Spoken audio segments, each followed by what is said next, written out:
रतोदेरो report आगा नई मकबर अबड़ो रतोदेरो में अहले सुन्नत पारां ज़िले लाड़काने जे सदर हाफिज़ गुल हसन जतोई मौलवी सदाम हुसैन टगर सैयद सदा हुसैन शाह हाफिज़ इनायतुल्लाह वजो फ़कीर कुर्बान अली हुसैनी ऐं ॿियनि जी अॻुवाणीअ में प्रेस क्लब रतोदेरो आॾो एहतिजाजी मुज़ाहिरो करे नारेबाज़ी कई। उन मौक़े ते मथियनि अॻुवाणनि मीडिया सां ॻाल्हाईंदे चयो त हक़ खे बातिल सां न मिलायो, जॾहिं बि हक़ जी ॻाल्हि अचे उनखे हमेशह ज़ाहिर कयो वञे।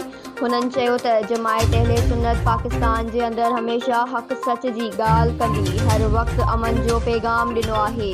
उन अमन जे पैगाम जी बदिलीअ में सहाबा जी बेअदबियत कॾहिं अहले बैतनि जे शान में गुस्ताखी कई थी वञे। हुननि चयो त कुझु ॾींहं अॻु ॾोकरीअ में पुलिस मुहाफ़िज़नि गुंडागर्दी कंदे असांजे आलमनि हाफ़िज़नि ऐं तालिबनि सां बदतमीज़ी करे तशद्दुद जो निशानो बणायो वियो, जॾहिं त 2 महीना अॻु पुलिस कांस्टेबल ज़ाहिद नूनारी असांजे मुर्शिद कंबर वारे साईं जे ख़िलाफ़ सोशल मीडिया ते बिलाजवाज़ पोस्टूं हलायूं हुयूं, जंहिंजी असां सख़्त लफ़्ज़नि में मज़म्मत कयूं था। हुननि चयो त अहिड़ियुनि पोस्टुनि हलाइण वारे अमल ख़िलाफ़ SSP लाड़कानो इमरान कुरैशी ऐं ASP हेड क्वार्टर खे ॼाण ॾिनी, पर उन्हनि असांजो को बि तदारक न कयो। असां तंहिं हूंदे बि सबर जे दामन खे न छॾियो ऐं असां इहा कोशिश कईसीं त सबर तहमुल सां मामिलो हल थिए, पर अॼु बि महीना गुज़रण बावजूदि इंसाफ़ न मिली सघियो आहे। हुननि वधीक चयो त असीं ॾोकरीअ में प्रेस कॉन्फ्रेंस ज़रिए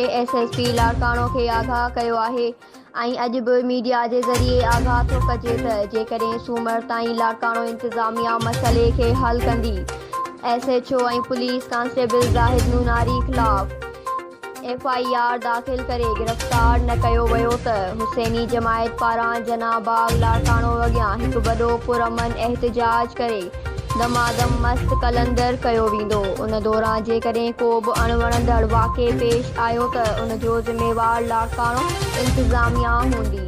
न्यूज़ सिंध एक्सप्रेस न्यूज़ रतोदेरो।